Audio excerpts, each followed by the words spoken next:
Jordan, start with secondary struggles. Anything you can do to help them? No, we just got to play better. I mean, we've tried to get them in some situations where some aggressiveness may help them. We tried to Saturday, which it did in a couple instances. But as guys start to as the game goes on and you know more and more pieces are missing, then you have to do what's best for everybody. And so I think it can. I think it can and it can't based on what the situation is. And so other than that, we got to play better and we got to play more aggressive. That was kind of what the biggest thing for me was when we come back in on Sunday was I just didn't think we played very aggressive, whether you're in pressure, whether you're in coverage, no matter what it is. And so, we got to be better. Coach, is there a increased level of frustration now? Because we talked last week about you and the team kind of felt like everything you worked on, paid off, and then it's kind of been a roller coaster ride of that this season. And then the result against Texas Tech, does that give you an extra sense of frustration that's maybe higher than you've been at WVU, or is it still the same thing? And are you going? No. I'll say the same thing to the end, and the same thing I've said going back to the spring. Like, I love this group, I love these kids. Like, I'm excited about this group. Some things hadn't worked out the way that we thought they would. We hadn't had all the pieces that we thought we would, and that's a season. I don't feel any different. Nobody's going to get me to feel any different about this group. The thing that was probably disappointing for me starting out the game was we had a interception hit us in the hands, and we had 4 fumbles hit the ground, and we had 3 fumbles hit the ground, 4 balls hit the ground, 3 were actually fumbles, and 4 fourth downs in the first part of the game. So it was just missed opportunities. If there's a frustration, that's what it's about. It's not frustration with the kids. We made those same plays against Baylor, and we saw what the result was. We didn't play perfect by any means, but we saw what the result of making those plays. And when those opportunities come against a team, you're probably about to have to play 100 plays, which we played, I think, 103. All right, you got to make them. You got to get them off the field. That's I'm not going to feel any different about this group of kids. I mean, it's just not. You're going to be maybe doing this week in order to maybe try to convert those, or is it just trying to, make sure you emphasize the fundamentals like we talked about? Yeah, I mean, we had to play with better fundamentals, and then we have to finish plays, and when the ball's on the ground, get it. When the ball's in the air, get it. It goes back to what I've said the whole season. When plays present themselves, you got to make it, and if you don't, then you allow, especially an explosive offense, stay on the field. They're gonna make you pay the price for it, and it's as simple as that. Jordan, you said that they didn't play aggressive enough. Neil said they didn't run into the ball hard enough. What causes that? Is it fear of getting beat? Is it lack of confidence of being on the road? No, I mean, here's if you'd have told me at halftime how the game would have played out against that offense, where you're going probably a play every 10 to 12 seconds, all right, and you've got the opportunities that you have on the field that we missed in the first quarter of the game, and then when we settle in, what happened? We started getting stops. All right, now if you'd have told me that's how that game would have played out up to that point at halftime, I would not have. That's exactly how, in my mind, going into it, how I thought it would. All right, we survived this onslaught early on, and we knew we had to make the plays. We didn't make them, but at the end of the day, all right, when you come out of halftime, you're 2 stops, 14 points. You're 2 stops. All right, which we had just done the entire second quarter for the most part. And we settled in, and kids were playing fast. They were playing confident. We were getting off the field. We pressured when we thought we could and we needed to, and we affected the offense. And I think as you get into it more than anything in the second half, was, I think we just ran out of juice. We played on average 66 snaps a game. I think before that we played 55 when we went into halftime. So, and that doesn't include special teams for a group that's already thin. So, and that's not in any way, shape, or form an excuse. You've got to play however many plays that you play. All right, but we played probably by the second series of the third quarter as many plays we played in any game this year. And those certain pieces start to dwindle off, and then it's still not going the way you want it to go. I just thought we lost a little juice, and that takes when you lose that, you lose aggressiveness, aggressiveness and the fundamentals that it takes to play downhill and tackle that way. Then it snowballs into the end, and the result is what it is. You see it from Doug, and it's different in the past. Confidence in not only number one, but across the board with his offense. Probably more confidence in their offensive line. I think they're much improved. I think they're much better. Sitting in there and making throws all the way all across the field.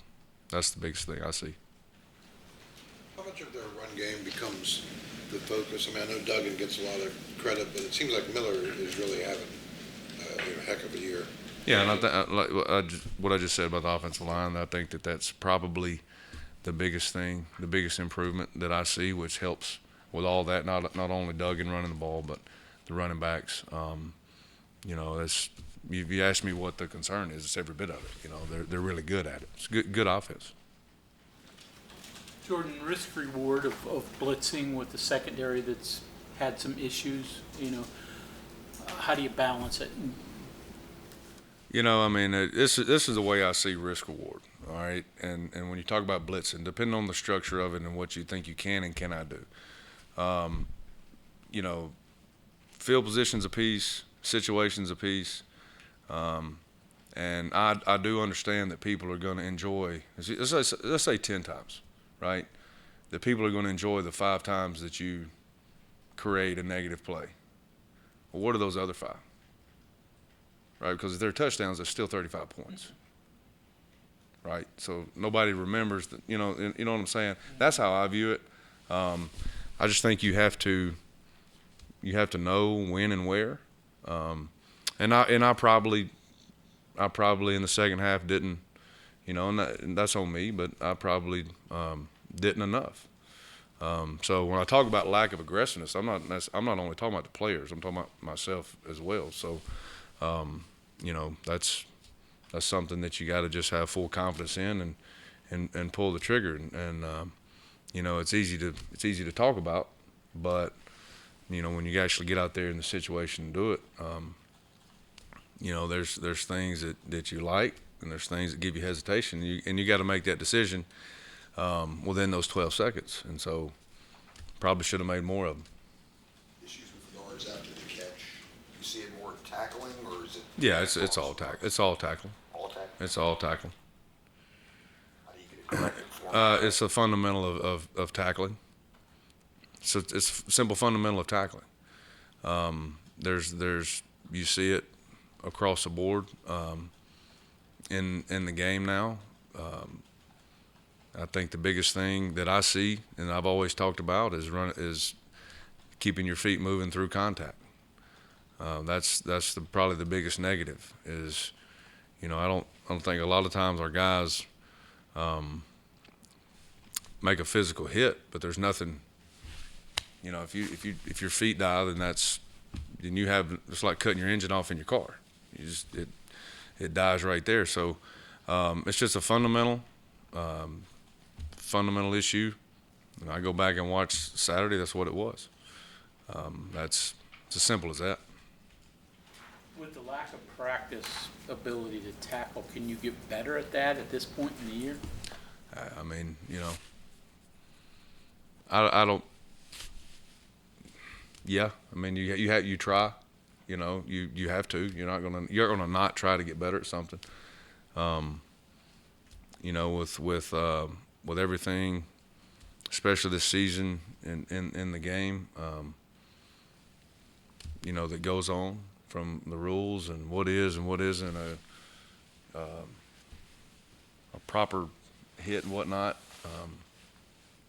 You know, how do you practice it? You're obviously not going to practice at full speed. I don't think anybody hardly does on you know, on a regular basis. So, you know, you have to find ways to do it, and that's what we got to do. You're not going to sit there and not get better at something that's not that you need to. So, you just got to find a way. Got to be creative with it. Got to, you know, that's what you got to do. With these guys, it seems like they're almost better offensively when they get behind big. What do you see from them that's enabled them to get back into these games when you study the tape of Oklahoma State and Kansas State? Well, they always have the ability to hit a home run. They never not have the ability to be explosive, you know. And before, I think that you always you knew where number one was in previous seasons, but you know, now I think the tight end's as good as anybody that we have faced or will face. He's special. You know, the running backs, you know, once you decide where you're going to put the strength of your defense over any of those other guys, the run game can be explosive. Duggan can be explosive with his feet along with his arm. So when you have that, I don't think you're ever out of any football game because you never lose the ability to score in 10 seconds. And so however much time, I was just watching Oklahoma State. I was just watching film. I think it was 30-16 with 10 minutes ago. I mean, that's an eternity for an offense like that. So they're never out of any game.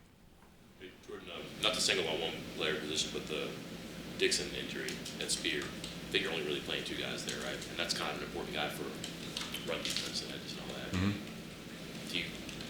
I mean, who else can you play there? Can you use? I know that you've got some wheels that can play, right? Mm-hmm. But is it on the field at all times just to get somebody a break? Like, it seems like one piece of the gears here that you kind of need, but who knows how you can do it right now? Well, I mean, the good thing about that is it's pretty flexible. Always has been a pretty flexible position for us. You know, you just have to, you know, move the pieces around where you have to make it work. You know, and that guy's, you know, one of two things. He can be a cover guy or he can be a box guy if you need be. So it kind of gives you flexibility to move some pieces around, and you just have to maybe structurally have to do some things a little different. But we just got to it's got to be next guy up, next guy ready to play. You said, I think you kind of mentioned to have to affect the passer more. That could be organic pass rush, blitzing, disguising, all that stuff. But is it how do you do it? I suppose without, as you said, like the risk reward, manage as best you can. But well, you have to understand it's in two total different games. All right, you have a drop back team, you have a quick game team, you have a spread it out, throw it around team, and you always just go back to the beginning of the week and you say, well, when is the ball coming out? All right, and I think that Texas Tech was somewhere around 2 seconds. Okay, so you're affecting the passer in a normal pass rush situation is extremely difficult. But that being said, you have to know that going in, and it can be a tip ball. It can be, you know, I mean, Dante had a great play on the one RPO where he just reached out and extended his hand and got a hand on it. And, you know, we have to have more of those, have to have them across the board. And when you face an offense like that, so there's a lot of ways to affect the passer. You just got to figure out, your players have to know that, especially in the defensive front. And that's just got to be their emphasis of the week. These are the number of ways we can affect him. And when we see this, protection-wise, the drop of the quarterback, whatever it is, we have to know that. Whatever, maybe it's a down and distance tendency. and you just got to affect him however you can affect him. Okay, thanks, Coach. Thanks.